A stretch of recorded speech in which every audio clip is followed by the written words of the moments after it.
பார்வதி, சரஸ்வதி, லட்சுமி ஒவ்வொரு 3 நாட்களாக 9 நாட்கள் துர்கா நவராத்திரி பூஜை கொண்டாடப்படுகிறது. இன்றுடன் துர்கா பூஜை, நவராத்திரி பூஜை இன்றுடன் நிறைவு பெறுகிறது. ஆயுத பூஜை, சரஸ்வதி இன்றையுடன் நிறைவு பெறுகிறது.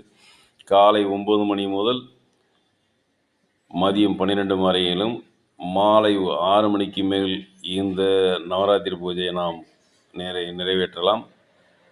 வீட்டில் இருக்கும் படிக்கும் புத்தகங்கள், ஆயுதங்கள் அனைவற்றுக்கும் பூசையிட்டு படைக்கலாம். இது இந்தியா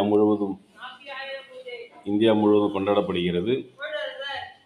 ஆகவே இன்று நவராத்திரி பூஜை நிறைவு பெறுகிறது. ஒவ்வொரு 3 நாட்களும் ஒவ்வொரு கடவுளை நாம் கும்பிட்டோம். சரஸ்வதி, லட்சுமி, பார்வதி தேவி. இன்று 3ம் சேர்ந்து இன்று நவராத்திரி நிறைவு பெறுகிறது. ஒவ்வொரு வெள்ளிக்கிழமையும் துர்க்கையை 6 சுற்று வணங்கினால் மிகப்பெரிய பலன் கிடைக்கும் என்று ஐதீகம் இருக்கிறது. ஆகவே துர்கா தேவியை வணங்குங்கள், துன்பம் நீங்கி நலம் பெற வேண்டுகிறோம். புதுச்சேரி ஐக்கிய ஜனதா தளம்.